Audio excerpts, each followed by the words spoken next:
That's what operations is all about, really. It's bringing that vision and all the dreams and the big ideas into a strategy, into the action steps, into the priorities, a monthly, weekly, daily basis so that you can get from where you are to where you want to go. It will not happen by accident. It just won't. And if you're not satisfied with the results that you're getting right now or how your business feels, things will not change unless you're willing to try something different. Planning rhythms is a natural framework and a forcing function to keep you accountable to what matters most and also operating within your capacity, taking care of yourself, taking care of your team, all the gifts of the time, energy, money, the resources that you've been given by God to steward. Overwhelm, reaction mode, and just keeping up are the old way.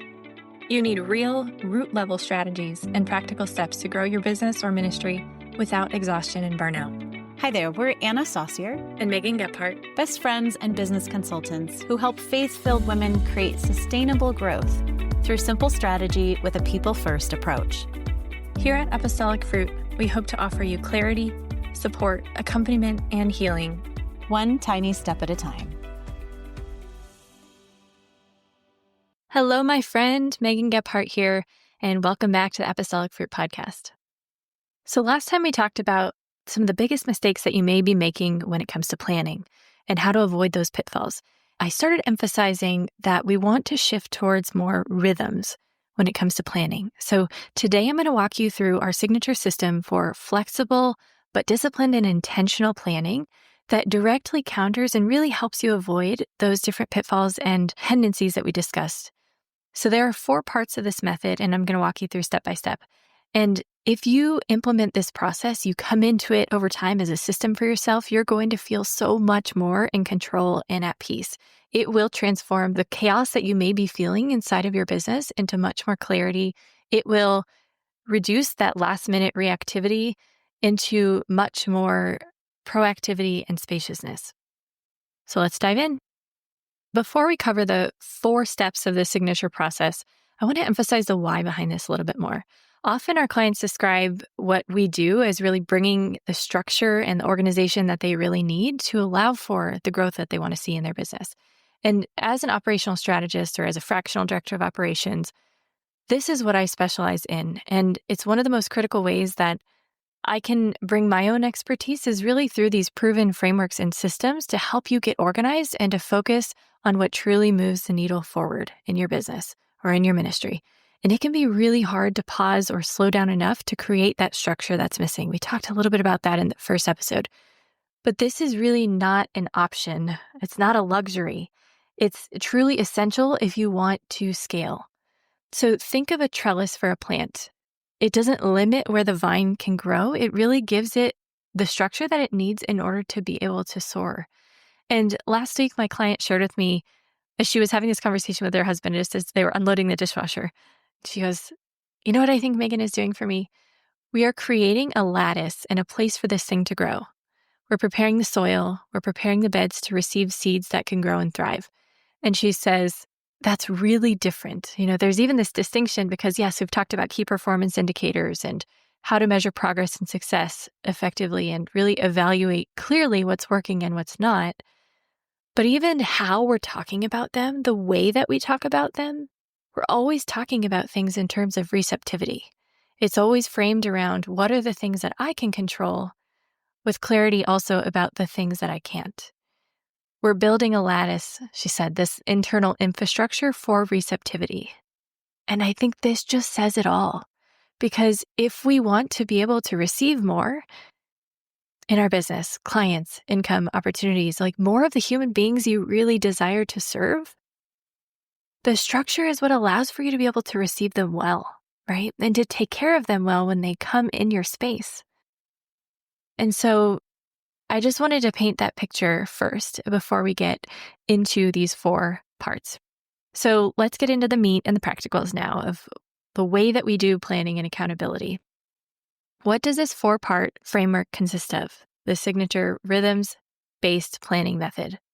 And I just want to say too, we've got a PDF resource that goes with this episode, and you'll see that in the show notes below. So be sure that you grab that for reference as well. So high-level overview first. How we've structured this is with 1, monthly planning. 2, a weekly navigation, really as an orientation and a set the week process, so planning out your week. 3, a midweek orienting, really as a laser check-in and accountability on that plan that you've set or on those intentions that you've set, those priorities that you've laid out in the beginning of the week. And then an end of the week closeout. So let's jump into each one here. Everything really flows from each other and relates to each other. It's really full circle. So everything is closing the loops, and it's also iterative, which is why we call it a rhythm, because we consistently plan, we consistently prioritize, we consistently come back to those priorities. And through each of these steps, we also are assessing our capacity in terms of what those we're serving, what our team, our business needs. And that is true leadership, like Anna talked about, right? The attunement to and meeting the needs of those around us and those that we're serving. So let's dive into the first one, monthly planning. So what this consists of really is ahead of each new month, we are gaining clarity, direction, and a plan. We are defining really clearly for ourselves and also for our team, what are we focused on this month? What are the primary goals or projects that we are moving forward? We personally like to use the word experiment to bring some playfulness and lightness into this rather than it being a really pressured approach, because the language that we use around these things matters. It affects our mindset, but also how we feel about it, how we relate to our work, our relationship we have with our plans, and also what we make it mean about ourselves if we need to adjust a plan, right? So a key to monthly planning is a yes-no list. We cannot forget, again, what I said in the first one, prioritization requires saying no. It requires saying not yet to some things that may be really good, that may be things that we really do want to do, that we feel we should do. But the reality is we cannot do it all, right? So we need to define our focus areas. And what we would recommend is defining 3 and maybe up to 4, but really trying to stick with 3 if you can, for goals or experiments or projects or processes that you're honing in this month. Then you would identify the different action steps that fall underneath each of those. So that's generally the monthly planning. Along with that, we help our clients do a deeper assessment of what does my capacity look like? What time and energy do I have available to give to the business? What are my priorities outside of business or outside of this ministry, just in life? And how does that affect my relationship with work, so that I'm looking at myself as a whole person and I'm also taking care of those other areas of my life, and the business isn't coming at the expense of those things and of my well-being in the process. So step 2 in this rhythm is we translate that monthly plan into a week by week, and it flows into the week by week through weekly action planning.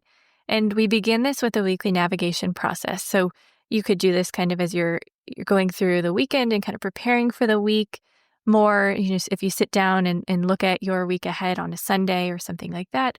Or you could sit down with this on Monday. And this really is setting yourself up for success for the week. We had this phrase in the military of, if we don't plan, we're planning to fail. And it's probably more broadly than the military, but it absolutely is true, right? And the monthly plan is a critical part of just honing our focus in. And then we are then doing that in a little bit more of a granular way as we set the week. So what does this consist of exactly? So this is more of a, orient to the week ahead. You're asking critical questions like, what do I need? What ways do I need to take care of myself? What do I need physically, mentally, emotionally, spiritually this week? Where am I in my cycle? Or is there anything else that's going on that affects my capacity or my well-being? Where can I protect space proactively in my calendar for intentions like prayer or rest or exercise or an appointment or a therapy session or really anything like that you might need? Where can I create more margin and breathing room from the beginning, from the get-go? And this is where we often fall short because if we don't do that from the very beginning, is identifying what we need and where we're going to carve out space and time for that, we're trying to squeeze in those places of taking care of ourselves or our family into the cracks. And often that just gets pushed aside, right? And so that's where we end up in those more of those cycles of burnout and more of that sense of I'm compromising my values and my priorities in a way I don't want to be. So another thing that we look at when we're doing this setting the week process is we're reviewing specific action steps, right? So what's not done from last week that needs to be carried over? What are my commitments? What meetings do I have on the calendar this week? What do I need to prepare for? What does my family need from me? What does my team need from me? Who do I need to follow up with or check in on? And then we also do a bigger picture check-in. And so this is important too, because it's easy for us to like zone in on like just what is right in front of us. But again, if we don't come back to the core of our bigger picture also, we sometimes forget like where we're even falling in the context of the whole, right? The context of your bigger vision, the context of like what you're really working towards as your longer term goals. So we want to just identify like what are the next steps on my projects? What milestones do I need to be looking at this week based on my projects? Where am I at in terms of my business budget, my finances this month, my business finances, my cash flow? How does that shape my priorities this week? So all of those things I've covered so far, everything from the, what space do I need to take care of myself to reviewing your action steps to reviewing that bigger picture. This is all more oriented towards like a brain dump, right? So you kind of end up with like a big list from this. And this is where we get to the hard part and the most important part, which is prioritization. And this is where if we don't move into that, we end up feeling really overwhelmed. We don't know where to begin. And we also feel like we're not actually making forward progress on the things we want to because we're not able to make those decisions clearly, or we're just kind of stuck in the decision fatigue of like, what do I even focus my limited time on? Because it's not possible to do every single one of these things, right? So what we do with prioritization is we encourage our clients to ask this question of what is my one thing this week? What is my top priority? What is the one thing such that if I did this, if I took care of this, or if I accomplished this, or I took this next step in this direction, it would make everything else easier. It would allow everything else to flow. So those are a couple different ways of looking at that top priority, but it's really helpful to identify that and to speak it out loud to somebody that you want to be held accountable, to be able to just acknowledge, yes, I am committing to this. And you're actively making that choice in the moment of this is my most important thing. And then often you can identify your next tiny step in that direction. So maybe your next tiny step is just saying, I'm going to carve out this exact space on my calendar for that one thing. Or maybe it's, all right, I'm going to touch base with this person to set up a meeting together if the one thing is having a hard conversation, maybe. So just giving a couple examples. It could also be, all right, I want to take some brave, courageous action in making invitations into my offer and connecting with people that I would love to work with. And so that can be your one thing, is setting aside a 1 hour block to be able to do that. And then after we identify that top thing, we want to then look at, okay, the rest of that list, right, that we have, how does it make sense now based on my meetings or like timelines of different things throughout the week and order of precedence or anything that's time sensitive? Now, how does it make sense to prioritize on a day by day? And what I would recommend here is looking at each day, identifying between 2 to 3 things. What are your priorities that day? 2 to 3 things. If nothing else gets accomplished, what are the most important things for you that day? If you tackle those and you still have extra margin and space left, great. Then you can move into the next thing. But most of the time, we really need to make those hard decisions of what are the actual most important things. And when we're prioritizing, we are identifying this is more important than the other thing. And I mean, it sounds obvious, but I really think this is one of the hardest pieces, honestly, when it comes to planning and rhythms of planning and also keeping ourselves on track and keeping ourselves accountable to what we really want to be focusing on and what we want to move the needle forward in, which is why oftentimes our clients are like, it's so helpful to just basically be told, this is what I need to do today. These are my top 3 things, right? This is what you need to focus on. And so I understand if you're in that boat, and this is going to help. So number 3 in our method is midweek orienting. So again, we start with the monthly plan, then we move into weekly setting the week process and setting our priorities. And now we're checking in with how are we doing relative to those intentions that I set in the very beginning of the week. And this can be done in different forms. So with our clients, sometimes we set up to do 20-minute laser calls where I check in with them in a quick call, and we basically go through, where are you at with things? Where are you getting stuck? I'll walk through some of those questions in a moment. With other clients, it's a check-in by text, or it's in a group call that we facilitate inside our coaching program, where you can really do this in community with other business owners who share the same values and want to do this in a more sustainable way, more grounded, and in a more peaceful way. So here's what we want to do inside this midweek orienting step.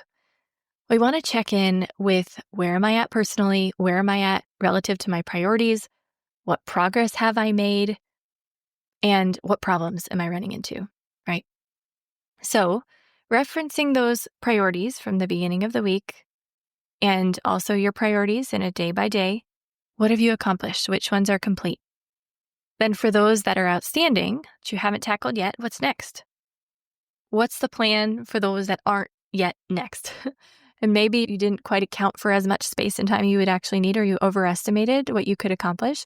And so maybe some things will have to get pushed. So what's the new intention for those things that might have to get pushed?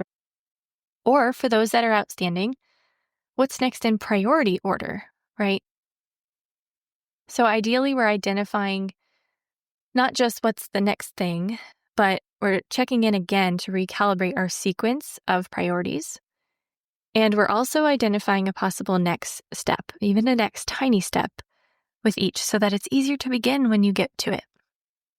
And then another piece with this midweek orienting, this check-in that we do, is we want to identify, like, where are we running into roadblocks? What challenges are we bumping up against right now? Where do I need support?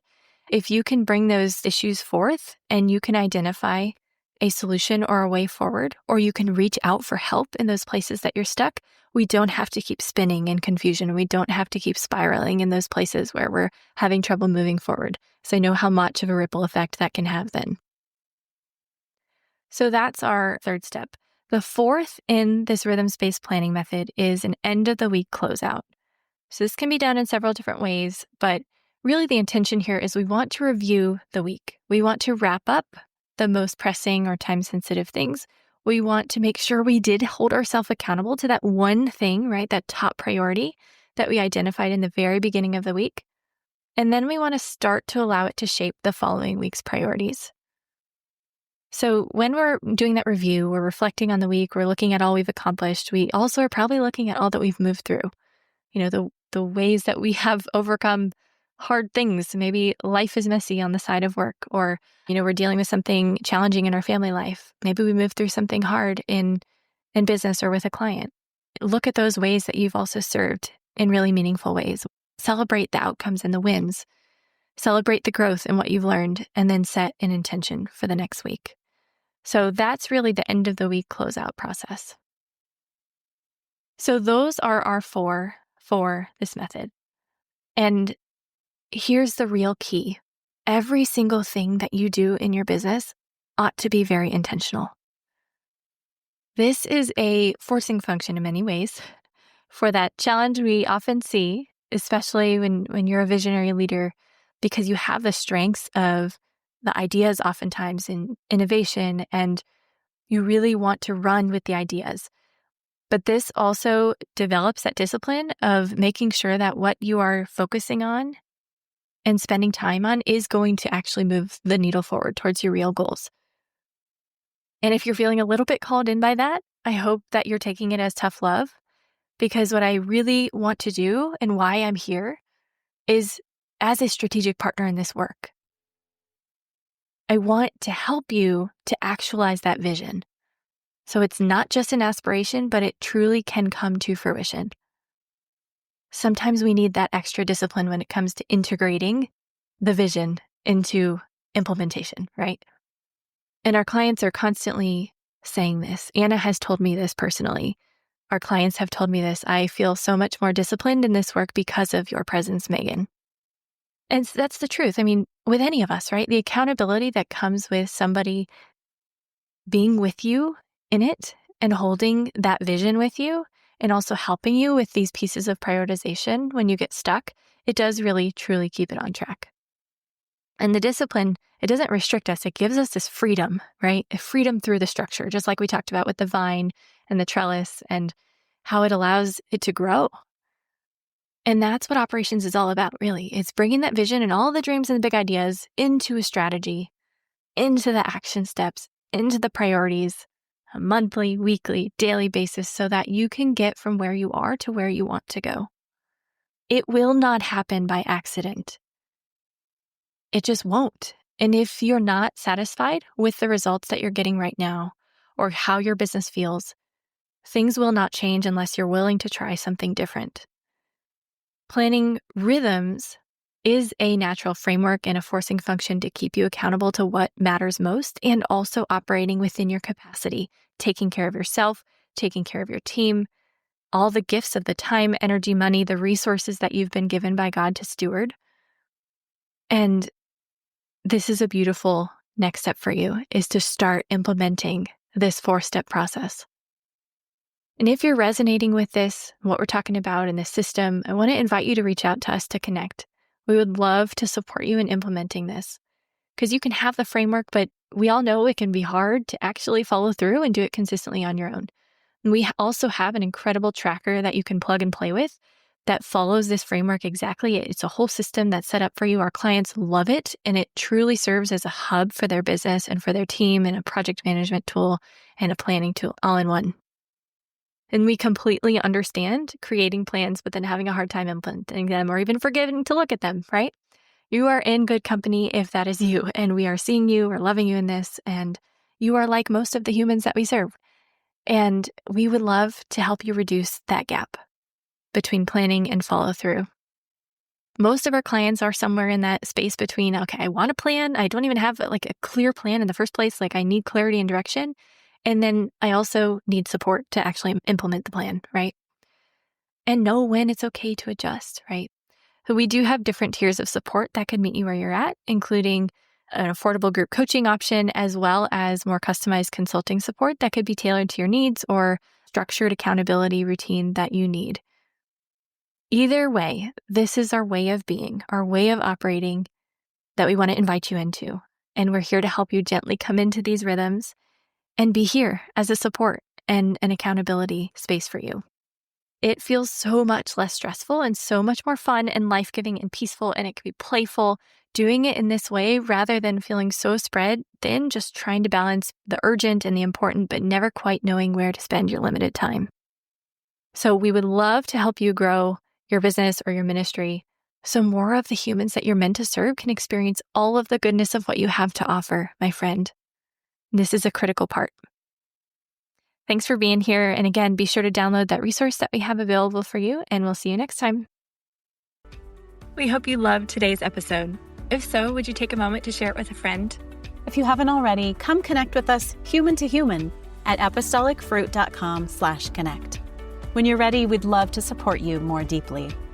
May the Lord bless you and keep you, make his face shine upon you and be gracious to you, and turn his face toward you and give you peace.